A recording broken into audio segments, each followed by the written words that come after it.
On the day my girlfriend's crush was getting married, the bride suddenly got cold feet and ran off. Ignoring my pleas, my girlfriend insisted on stepping in for her crush. "I can't leave him alone up there," she said. "He'll be laughed at by everyone. Besides, it's just a pretend wedding, no official papers." I watched my girlfriend, in a wedding dress, happily lean into her crush. She tossed the bouquet and declared they would be together forever. But then, when a childhood friend of mine proposed to me with a bouquet of red roses, my girlfriend panicked. "Wendy, will you marry me?" "I will." That "I will" echoed around the wedding hall. Applause filled the air, shattering my last hopes and dreams. Because standing up there as the bride wasn't just anyone. It was my girlfriend, Wendy. But the one holding her hand was Tom. Tom was Wendy's first love, the one she couldn't have. Back in the day, their parents didn't approve, so they split up. After she got together with me, every time Wendy got drunk, she'd be moody, whispering Tom's name in her sleep. Until yesterday, Wendy heard that Tom was having a wedding back home. She insisted we fly over, said she wanted to see him one last time, assured me that after this we'd go back and get married, start a life together. I was thrilled, thought she was finally letting go of the past, since we've been together for 7 years. Throughout those years, I proposed countless times. She always turned me down, said it wasn't the right time. But just moments ago, sitting there at the ceremony, Wendy got a text. She ran backstage, ignoring everything. I caught a glimpse of the message. Tom's name. A bad feeling crept up inside me. After pressing her for answers, Wendy finally admitted Tom's fiancée had ditched him, ran off with someone rich. I took a deep breath, tried playing it cool. If his parents can't sort this out, what can you do? Wendy, without hesitation, replied, "Of course I'll pretend to be the bride. Good thing I brought a wedding gown." Edward, quit standing there. Go sit down before you blow it. I watched Wendy pull out a neatly folded wedding dress from her bag, styled with white roses, just how Tom liked it. Felt like getting kicked down a cliff, crashing hard. Here we were at someone else's wedding, and Wendy brought a wedding dress, totally ready with makeup supplies. Our 7-year relationship felt like a joke. Her talk of a future together, all lies. I dared not think any further. Countless times we passed a bridal shop on our strolls. No matter how much I hinted, she would never even look, let alone try a dress on. She'd say gowns symbolized the constraints of family, didn't want her wings clipped too early. Yet here she was, willingly wearing a wedding dress for another man, even if she was just a stand-in bride. Tom trailed behind her, handing over makeup, with Wendy joking, "Why am I so nervous at your wedding? You owe me big time." Tom placed the veil on Wendy, chuckled, "Thanks a ton. When this is over, I'll owe you." He straightened his suit, shot me a sideways glance as he passed by. Wendy hurried, ready on her feet. "Wendy, do you have to do this?" I grabbed her hand, hoping she'd glance back. Annoyed, she pulled away. "Edward, stop it. Know what's important here, all right?" She rushed to the stage, grabbing Tom's waiting hand. I don't even recall leaving that stage. Just sat, dazed, in a corner, feeling like every ounce of blood drained away, leaving just a hollow shell. Up there, Tom held Wendy's hand tight, basking in all the attention, while Wendy gazed at Tom with an affection so clear, no words were needed. I thought, Wendy won't truly let Tom go. Even though I've been with her longer, seen her highs and lows, stood by her through thick and thin, as long as there's Tom, no passing time would shift her heart even a bit. Tom was irreplaceable, and I was just a disposable nobody in her life. I let out a bitter laugh, final acceptance settling in. Wendy didn't know, this was my last attempt to hold on. I knew Tom aimed to bother me, even went out of his way inviting me to sit down and eat, hoping to provoke jealousy in me, stir up drama with Wendy. Immature game, honestly, but I didn't care anymore. It's just dinner. I already chipped in for this event. Consider it paying Tom to open my eyes. I wasn't going to leave hungry. Tom busied himself introducing Wendy to his relatives. going table to table, toasted drinks. I kept my eyes off them both. Wendy, thinking I'd mellowed, reached out, tried taking my hand to comfort me. But I flinched, disgusted, left her reaching for air. Heaven finally hinted the mismatch. What do you mean? I just smiled calmly and said, I don't mean anything, Wendy. I just don't love you anymore. Let's break up. It ends here. Wendy's smile vanished, her face going blank. She opened her mouth, stunned. After a moment, she asked incredulously, Edward, what are you saying? Everything's almost over here. Why bring this up? Wendy wasn't ready to give up and reached out to grab me. I brushed her off coldly. Sarcastically, I said, I'm not joking. Marry Tom. Isn't that what you want? You must be tired of pretending all these years. You've always loved Tom. Now you can be together. There was a flicker of guilt in Wendy's eyes, quickly hidden. She knew exactly what I was referring to. When she threw the bouquet on stage, she was all joy and happiness, saying, Tom, I love you. I want to be with you forever. Whoever catches this bouquet will be the next happiest person. From what I remember, Wendy rarely expressed love to me. A hug was the most I ever got. She said love was too heavy a word, a lifetime responsibility once spoken. Pretending to be a bride. Maybe that was Wendy's true way of expressing her feelings for Tom, finally letting them out. Wendy shook her head, saying, It's not like that, Edward. I was just acting, just putting on a show. I waved dismissively. Doesn't matter. Even if it was real, it's got nothing to do with me. Saying that, I turned to leave. But before I could take a few steps, someone grabbed my arm. Edward, where you going? Look how beautiful Wendy looks in a wedding dress. You really gonna leave her here alone? Hearing Tom's voice made me sick. Was he pretending not to notice Wendy and I were arguing, cracking this low joke? He was really just flaunting that my girlfriend wore a wedding dress for him. Angrily, I ordered, Let go of me.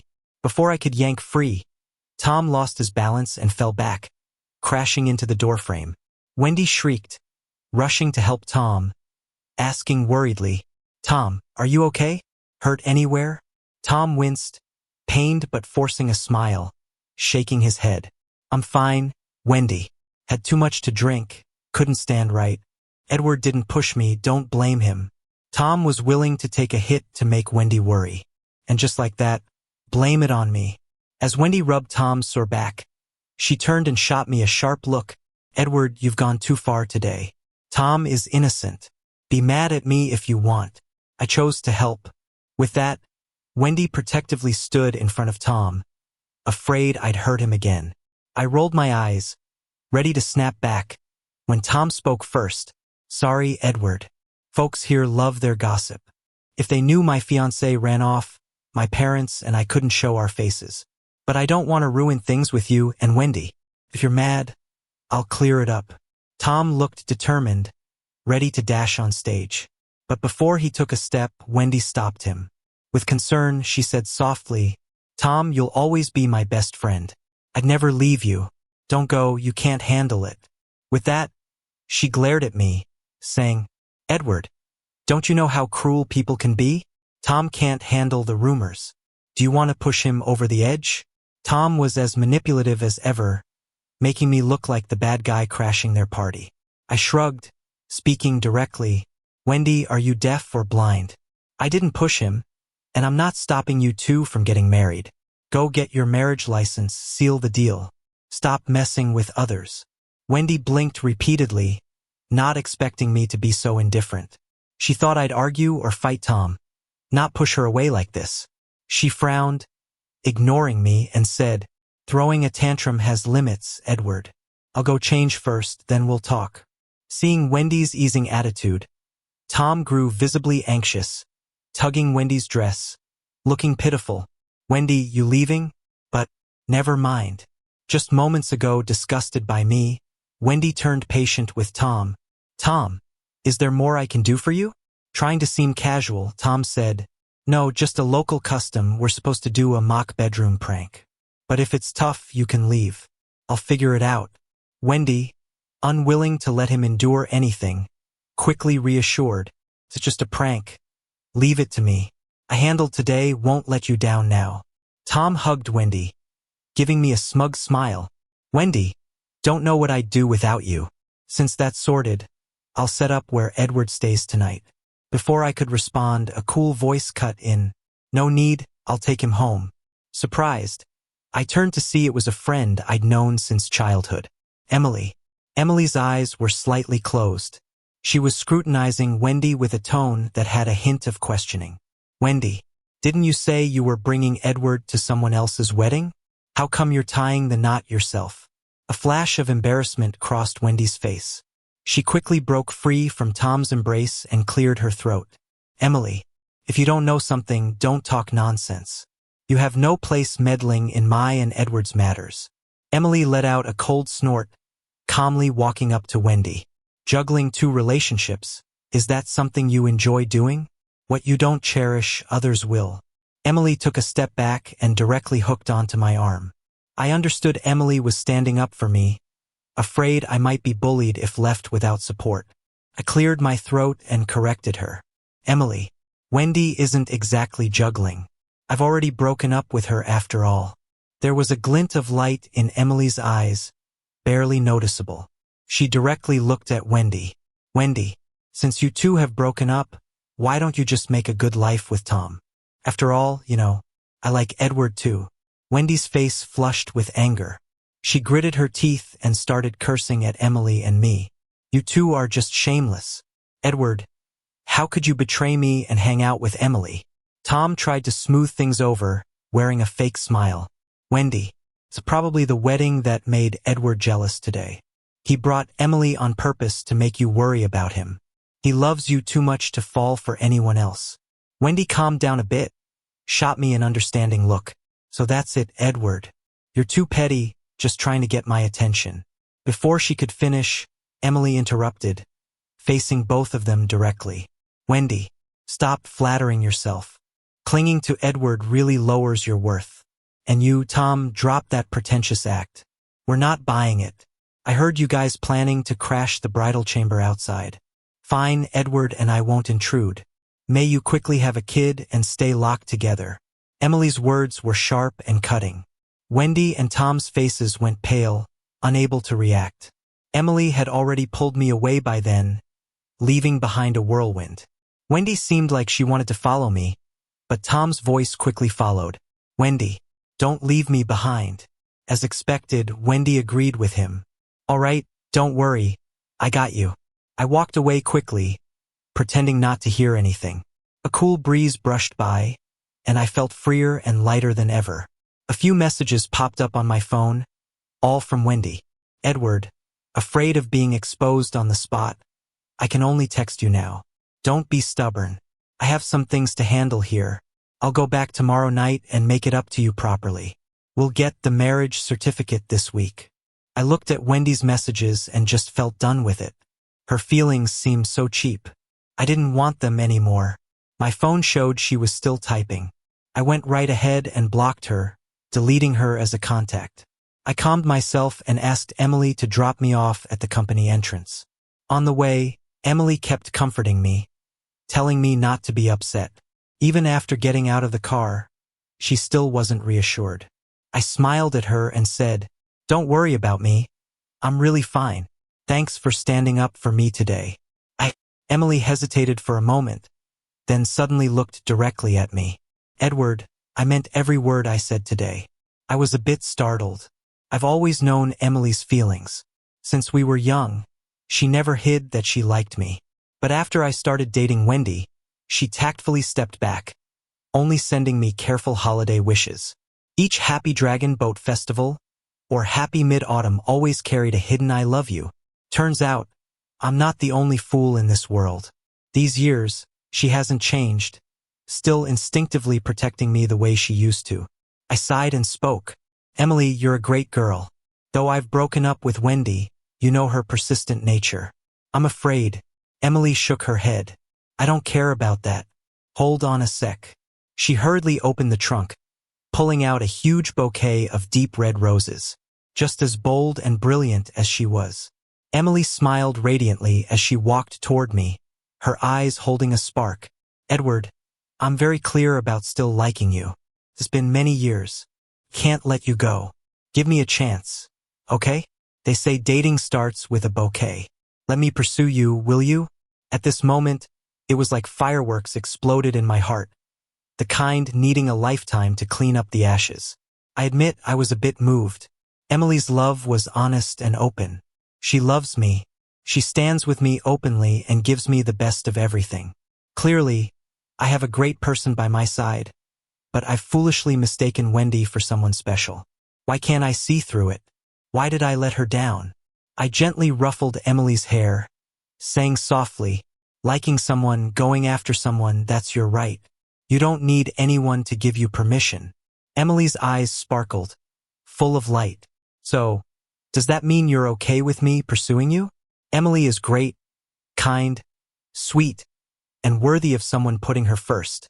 The only thing is, I just ended a relationship. Wendy still thinks I'm mad at her. Before starting something new, things between us have to be clean. I want to be responsible with Emily. I didn't answer her question directly, but I didn't want her to feel bad either, so I just smiled lightly and reached for the roses in her hand. Suddenly, a familiar voice came from behind. No, Wendy, who was supposed to be back tomorrow, appeared in front of me looking exhausted. With red eyes, Wendy harshly stopped me. Edward, you can't say yes to her. You told me you'd only love me in this life. Wendy frowned and rushed over, trying to grab the roses. You can't take flowers from her. I'm your girlfriend. I quickly stepped back, dodging her hand. Wendy looked so hurt, like I'd wounded her. Edward, how can you treat me like this? Are you really going to date Emily? With no expression, I coldly replied, Wendy, I think I've made it clear today. We're done. Whoever I date now is none of your business. Wendy was hurt. She stared at me and questioned, Edward, but you said you'd only marry me. You're the one who always keeps promises. How can you break your word now? Listening to her, I chuckled bitterly. Wendy, you went and married someone else. Why should I marry you? As soon as I said it, Wendy laughed without a care. I knew you were still upset about the wedding. I already told you it was just an act for Tom. If you're upset, I'll make it up to you with the biggest wedding when we marry. I frowned, unhappy that Wendy could still shamelessly laugh after what she did. You've got some nerve. Don't flatter yourself. I'm not going for a second round with you. If you want weddings that badly, go marry Tom a few more times. Wendy's face changed instantly. She pointed right at my face. Edward, I'm giving you an out. Don't push it. I made a special trip back to patch things up. Is this tiny issue really worth it? Did you bring Emily here just to annoy me? With that, she pulled out her phone and shoved it in my face, demanding, I'm telling you, I've only got so much patience. Don't push me. You've got a lot of nerve blocking me. Now unblock me. Fast. I was about to refuse when Wendy's phone rang. It was that unique ringtone she had just for Tom. Probably due to our unresolved issues, she hesitated, glancing at me, but only briefly, before answering the call. Tom must have said something because Wendy visibly panicked, quickly reassuring him, Tom, calm down. Stay where you are. I'm coming to find you. Wendy hung up and was about to dash off, but after a couple of steps, she turned back. She explained hurriedly, Edward, Tom also flew over, intending to apologize to you in person. But he's unfamiliar with the roads here and got lost after leaving the airport. I'm worried about him getting into trouble, so I have to go find him. We'll talk about our things later at home. As she left, Wendy shot Emily a fierce look and warned, Emily, Edward is my boyfriend. We're getting married soon. Stay away from him. I sighed silently. It was expected. No surprise, she left me for Tom, again. Tom comes first, always. But this made me see Wendy's true colors, made me realize who genuinely cares about me. Emily looked at me, worried, then glanced at the roses in my arms. Edward, are you really getting back with Wendy? If I'm putting you in a tough spot, you don't have to take the flowers I gave you. It's okay. Emily forced a small smile, but her voice was full of vulnerability. I was scared she'd cry any moment. After all, no one is truly selfless enough to genuinely bless the one they love to be with someone else. I know Emily. She just seems carefree. But I know she always shoulders her troubles alone. I sighed, teasing her a little. So, regretting confessing already? Emily raised her head, eyes bright, and shook her hand vigorously. Absolutely not. I'd never regret it. I nodded lightly. Okay, wait here for me. I'll be back soon. Just need to sort some things out. In a while, I returned with boxes of my stuff from my office, heading downstairs. Seeing me with the box, Emily seemed surprised. Edward, did you quit your job? I put my stuff in the car and replied, yeah, I did. I remembered why I joined this company in the first place. It was for Wendy. Wendy and Tom didn't come from much, but Tom's mom was a social climber. They were forced to break up. To not hurt Wendy's self-esteem, I had a falling out with my family and ended up living a hard life with her. Started from the bottom as a small office worker. Wendy didn't know much about the company. I stayed up all night with her, teaching her how to make plans and draw up spreadsheets. I even gave up opportunities for promotion and salary raise for her. Though I didn't have much money then, I worked hard, saved up, and wouldn't let Wendy face any hardship. I gave her the best I could. In the end, 7 years of genuine care were wasted on someone who didn't appreciate it. Now that we've broken up, there's no point staying at that small company. I'm thinking, maybe it's time to swallow my pride and apologize to my parents. I parked my car at the house, and Emily got out, cautiously asking, got any plans now? I pulled out the keys, opened the door, and said, this house was bought with Wendy, but the title is in her name only. Since we broke up, there's no point staying here. I plan to pack up before she gets back and move out. Emily looked worried, suggesting, but if you move out now, where will you live? You can stay at my place. I've got an extra room perfect for you. While packing, I replied, okay, but I can't stay for free. I'll pay you rent. Emily laughed, jokingly saying, all right, don't worry. I'm a great landlord. I won't overcharge you. Let me help. Emily started packing, carefully folding my clothes. Looking in the closet, I realized Wendy's stuff took up most of the space. There weren't many things of mine in this home. It symbolized how unbalanced our relationship was.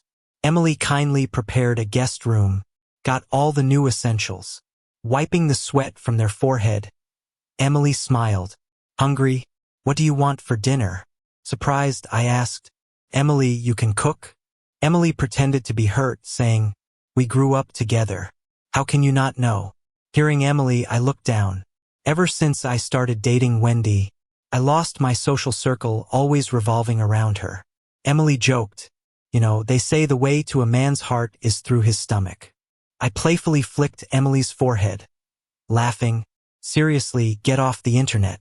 Emily rubbed their forehead, tied on an apron, saying, all right, no more joking. To celebrate your newfound singlehood, I'm making your favorite fish soup. These were things Wendy never did for me. After work, Wendy would just lie on the couch, complaining she's tired and making me do the chores. She never did housework, let alone cook. I prepared every meal, even consulted a nutritionist to ensure her health and a balanced diet. Watching Emily busying in the kitchen made me feel a warm sense of comfort. My wandering soul felt like it found a home. Edward, dinner's ready. What are you daydreaming about? Emily waved a hand in front of me, bringing out the dishes. I dished out the soup first, gently shaking my head. It's nothing. After dinner, I want to visit my parents. Haven't been home in ages. Emily looked thrilled, asking, really? You finally made up your mind? They've been asking about you. I swallowed my soup, catching onto something. I haven't been in touch. How do you know they've been asking? Emily sheepishly scratched their head, saying, I visited them a few times. They asked about you. Don't worry, I'll go with you. They'll definitely forgive you. Although Emily kept reassuring me on the way over, standing in front of my parents' door, I was nervous, my fingers trembling, feeling the tension of returning home. In the end, Emily knocked for me. Mom's face lit up seeing Emily, welcoming warmly. Oh, Emily, you didn't have to bring so much each time. In that moment, I realized Emily was a frequent visitor. Through the years, they secretly looked after my parents. Guilt and gratitude surged within me. With a choked voice, I called, "Mom, I'm back." Mom's eyes reddened instantly, scolding, "Edward, where have you been all these years?" Emily gently nudged Mom inside, winking at me, "Auntie, these gifts are all from Edward.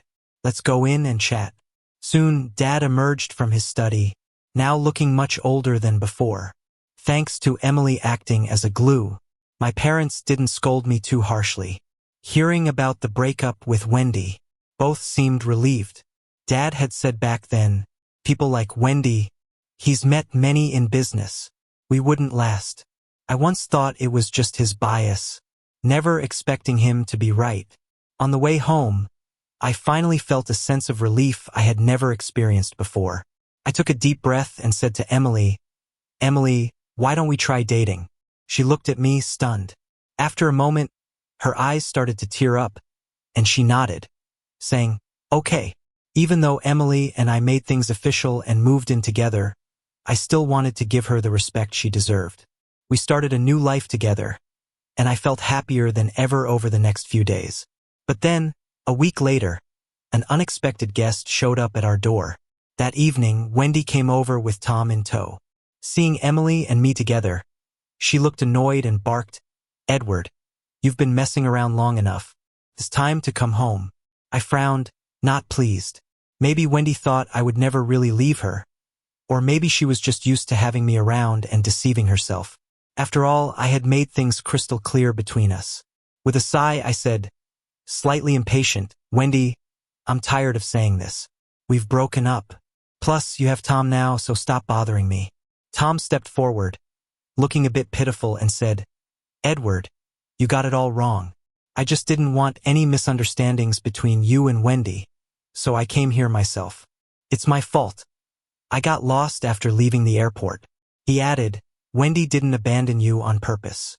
Emily, always direct, couldn't help but chuckle and sneered. "Lost? Aren't you too old to make up such lame excuses? If you were truly lost, you should have gone to the police, not Wendy. And being lost was last week's problem. Wendy, if you really cared about Edward, why didn't you come for him earlier? Tom wasn't lost overseas, was he?" Wendy stomped her foot in anger, glaring at Emily.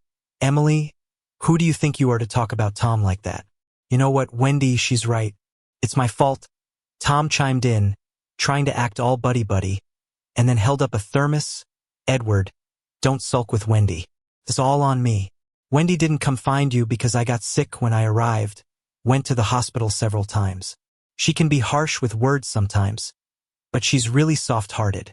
She even made chicken soup for you to bring you back home." I scowled in distaste. Tom's overly dramatic antics were just as irritating as always. Wendy, who claims she can't cook, clearly made the soup for Tom's stomach, not me. Even at this point, Tom was meddling to assert his importance in Wendy's life. Wendy stood there, arms crossed, nodding at Tom with her chin. "Tom, why do you bother explaining? Some people just don't appreciate anything." Tom smirked at me with a hint of challenge, opened the thermos, and prompted, "Edward, the soup's still hot. Why don't you have some?" He dipped a spoon and tried to feed it to me. Emily quickly pushed Tom's hand away, worriedly asking, "What are you doing?" Spilling soup all over the floor. Wendy rushed to make sure Tom was okay and glared at Emily. "Emily, are you nuts? I should be asking you that. What are you trying to do?" Emily held my hand, stepping back slightly, accusing, "Wendy, you've been with Edward for 7 years. Don't you know he's allergic to green onions?" Wendy looked flustered, with green onions floating on the soup, added for Tom's taste. Wendy glanced at me, rarely apologizing. "I'm sorry, Edward. It wasn't intentional." But Emily wasn't letting Wendy off the hook.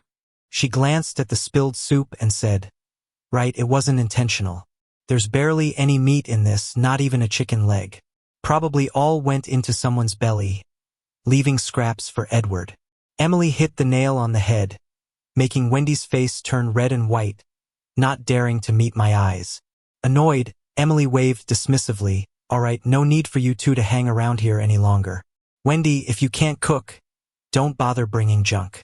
Whatever my boyfriend wants, I can make. We don't need your soup. Wendy suddenly seemed to snap, frowning. Wait a minute. What did you just say? Boyfriend? Before Emily could respond, I jumped in. Yes, Emily and I are together now. Emily, you shameless homewrecker. You must have seduced Edward. Wendy was furious and screamed, charging forward to slap Emily. I grabbed her wrist, shoved her aside, and stood firmly in front of Emily. Wendy was even more shocked, disbelief written all over her face. Edward, you pushed me. You actually pushed me for Emily? She started acting like a madwoman and I was done with being nice. Emily is my girlfriend. Of course, I'm going to protect her. Edward, you're something else. I gave you a chance. Don't regret it. Wendy huffed angrily and grabbed Tom's hand, saying, Tom, you're my boyfriend now. Let's go get married. Tom was thrilled and pulled Wendy into a hug. Really, Wendy? You want to be with me? I've never been able to forget you. I couldn't care less about their drama and shoved them out the door, rudely slamming it shut. All right, are you homeless? If you want to show off your love, do it at your own place. Wendy's feelings for Tom, whether out of spite or genuine, were none of my concern anymore. I didn't dare think about it further. After patching things up with my parents, Emily often came with me to visit them. With my dad getting older, I started taking over the family business. Even though work kept me busy, I made time for weekend road trips with Emily. Emily's the kind of girlfriend who never kills the vibe. She plans, she clicks pictures, never seems to get tired. She always says that as long as she's with someone she loves, even picking up trash is fun. I tease her about her choice of words, and she sticks her tongue out, stuffing the souvenirs she bought into my pockets. 2 months later, Wendy showed up at my office, and I barely recognized her. Her clothes were tattered, she was dirty, and she didn't seem mentally stable. The moment she saw me, she dropped to her knees, clutching my legs. Edward, please save me. I'm begging you. She seemed off, and Emily, being kind-hearted, called the police. That's when we learned that there was never any runaway bride story.